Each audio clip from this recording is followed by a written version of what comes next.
2025 NFL team preview. Seattle Seahawks is the 2019 preview. Only 3 more teams to go. Make sure to go check out your favorite teams breakdown and season predictions. Unless, of course, it's Tampa Bay, Tennessee, or Washington. Those are the only 3 teams left to do. But let's talk Seahawks. Last year was the start of the Mike Macdonald era and the end of the Pete Carroll era in Seattle. Macdonald was the defensive coordinator in Baltimore for all those elite defenses, so no surprise in his first year with Seattle, the defense made a big leap, finishing top 10 in EPA while facing the second toughest schedule of opposing offenses. The defense this year returns almost every starter, so we can expect them to be just as good, if not better, another year under Macdonald. Now, the biggest change this offseason was trading quarterback Geno Smith and signing Sam Darnold. A lot of different opinions about Sam Darnold. I'm somewhere in the middle. Darnold can excel with great coaching / play calling with an elite skill position players and an O-line that can keep him clean. But how many other quarterbacks can do that as well? Even with all that support Darnold had last year, he ultimately folded when the heat picked up. The final 2 games of the Vikings season, he was under pressure, immediately turned into a pumpkin, forcing the ball into tight spots and taking bad sacks. Next biggest change is the complete coaching overhaul. Macdonald wasted no time. Just hours after the season ended last year, he fired the offensive coordinator, Ryan Grubb. Everyone thought, why fire him? They won 10 games. The offense wasn't great, but it was ranked league average or slightly above league average, depending on what metrics you use. Seems pretty good for a first-time offensive coordinator and play caller, but Macdonald fired Grubb because Grubb didn't run the ball enough. Of course, Macdonald said in the presser it was a difference in style and vision. You couldn't say, I canned his ass because he didn't run the ball enough, and I couldn't stand it. Macdonald loves the run game. He's talked about it every step of the way, even in his introductory press conference when he first got the job. But last season with Grubb at OC, Seattle never ran the ball. They ranked 29th in rush rate, 30th in rush attempts on first and second down, and 27th in rush rate over expectation. They were terrible in short yardage, ranking 31st in converting plays needing 3 yards or less. This had to have driven Macdonald nuts to the point of firing him the second he felt he could. So now Macdonald, the moves he makes this offseason guarantee a run game. He brings in Clint Kubiak, an offensive coordinator, John Benton, offensive line coach, Justin Otten, run game specialist, and Rick Dennison, run game coordinator. All these hires on the offseason, they all have something in common. They're all part of this Kubiak-Shanahan coaching fraternity. All 4 have worked with either Gary Kubiak, Clint Kubiak, or Kyle Shanahan, or multiple members of that family in the past. They share an expertise in the run game, specifically the zone run game. They understand the scheme. They have successfully ran and installed it with multiple different teams. Clint obviously takes his run scheme from his dad Gary and his time working with Shanahan. Benton and Dennison have been in these systems for over 25 years. Kubiak, Benton, and Dennison installed the offense together in New Orleans last season, and Otten worked for Kubiak in Denver in 2022. So what's all this mean? Well, it's easy to predict Macdonald will turn Seattle into like a run-first heavy team in 2025.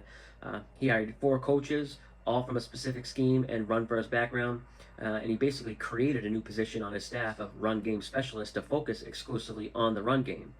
There's a few different options or theories on how this will all work out, and there's strong arguments for a few different ways of how this will work out, but I don't want this to be like a 30-minute preview, so I'm just going to talk about how I think this will go. For any members of the Discord, if you want, I can elaborate on the other theories as well that are probably more optimistic than mine. Now, simply put, a run-first offense only works when you have the horses up front and a QB who can scare defenses with either their arm or legs. Darnold does neither of these. I think this will be a big failure and has like a very similar feel to the end of the Legion of Boom era back in like 2017. Seattle finished the season with the 11th highest pass rate and generated a ton of big plays. Pete Carroll then goes and hires Brian Schottenheimer as their offensive coordinator that next summer, who right out the gate starts talking about needing to run the ball more. You guys must remember the Let Russ Cook movement.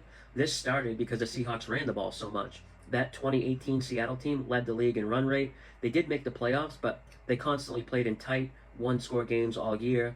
Explosive plays died out, and variance in games went way up. Now, I'm not saying we're going to start hearing Seattle fans chant, "Let Sam cook," but I don't see this being a style everyone gets behind. I really think Macdonald wants to run the ball as much as possible because he wants the game to be decided by his defense, which he controls. But this is only going to magnify the problems Seattle already had in 2024 and take away any or all explosive play potential. And I keep hearing like this hype around Clint Kubiak and how we had the Saints offense humming last year before it was decimated with injuries, but Clint Kubiak got his first job under his dad, and he's been everywhere and nowhere for like a long period of time. Why is that? And are we really buying like the revitalization of Sam Darnold? Darnold's not going to have Justin Jefferson or like DK Metcalf and Tyler Lockett here in Seattle. Instead, he'll have like the incumbent number one Jackson Smith-Njigba and the newly added Cooper Kupp and Marquez Valdez-Scantling. It's not the worst group of wideouts, but they don't have anyone on the outside. Jackson Smith has number one talent, but 85% of his snaps are from the slot. That's the third most slot routes in the league. That happens to be where Cooper Kupp does his best work out of, from the slot. They need someone who can gain separation on the outside, but here's the problem here. Without an outside field stretcher, the safety is going to start creeping up in the box and making life miserable for Darnold. Let's say they do have an outside threat. The O-line is expected to be bottom 5 unit. Injuries can be to blame for some of the offensive line's recent issues, but even when they were healthy, it wasn't great. And you can't have a downfield passing game with a bad O-line. There's no time. The starting center, who is the quarterback of the offensive line, retired out of nowhere during the season last year. Their replacement, Oluwatimi, is now the full-time guy, but he's rated below league average in each of the past 2 seasons. The bright spot on the offensive line, first rounder from North Dakota State, Gray Zabel. But how much is a rookie gonna, make a difference in his first year? Darnold had the 4th most time to throw last year. This was a luxury Geno Smith never had, close to. 18th in time to throw was the best Geno had in Seattle. Darnold's gonna have to learn to deal with this. Now, based on my power ratings, I have Seattle playing an average opponent rated a half point below a league average team, but I only have Seattle true favorites in 4 games. They're going to play a ton of coin flip games with the spread between the threes, and something a lot of people don't factor into their strength of schedule ratings is travel and situation. 6 of Seattle's road games are in the Eastern time zone. 5 of them are early start 1 p.m. games on a Sunday. Historically, this has been a nightmare spot for West Coast teams, but especially Seattle, coming from the far Northwest. Seattle is just 40% against the spread in 1 p.m. games on the East Coast since 1999. That's 25-37 record. And when you remove the games with Russell Wilson as a starting quarterback, it's even worse. Just 13-27 against the spread, a 38% hit rate. So that's their road schedule. And I've talked a lot about their home field advantage and touched on Seattle and how they have a steady decline in home field advantage the last 5 years. Last year, they lost 3 of their 9 home games by an average margin of 11 points, going just 2-7 against the spread. Since the Russ Wilson era in 2021, Seattle is just 13-20-1 against the spread at home, a 39% win rate. That's 3rd worst. Seattle in that same span in the role of a home favorite, just 6-13 against the spread. Now, when I created my win total projections in July, had a very difficult time giving Seattle a power rating number. I only ended up adjusting them down a half point from last year's rating, which is extremely generous when you consider Geno Smith, DK Metcalf, and Lockett are all now gone. But I just kept that in the back of my mind that I was being generous with their rating. I projected them at 8.2 wins, and when the win totals first came out, Seattle was 7.5, with the over slightly juiced. So my thought process now is, okay, I project 8.2 wins, but again, remember that's an extremely generous number because I hardly penalize Seattle for the downgrades at most important positions, QB and their 2 best wide receivers.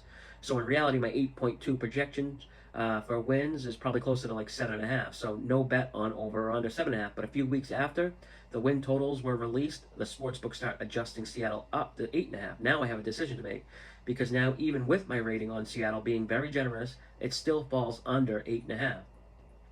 And as far as the offseason goes, I started to look more at Seattle, specifically Darnold, and how much of his success last year was due to playing indoors with elite weapons around him, one of the best offensive lines while in a QB-friendly scheme with Kevin O'Connell leading him through each drive in the headset. I'd say a lot played a role in Darnold's success there.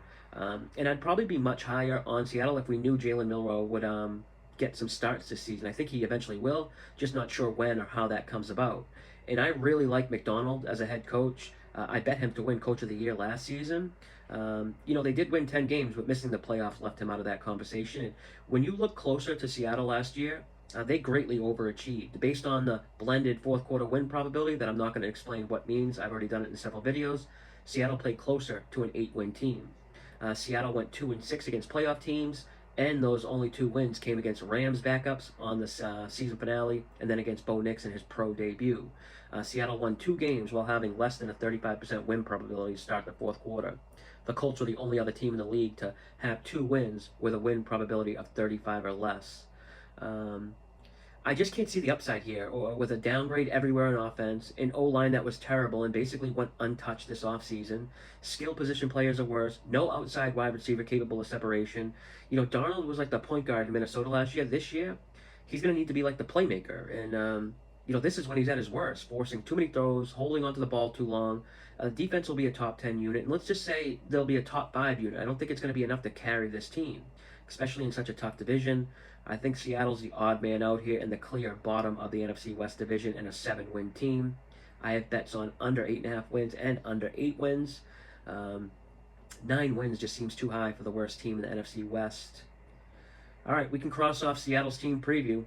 4 days till opening kickoff on Thursday night, and we have 3 more teams to preview. The 2 T's, Tampa Bay, Tennessee, and then finally Washington. If you've gotten something out of these team previews or this one and would consider giving this video a like or a comment, it could be any type of comment, a period, just type a period or an emoji. It helps the algorithm. I know people who are watching right now at this point in the videos are so supportive anyway, so thank you guys. You're the reason why I'm doing all 32 teams.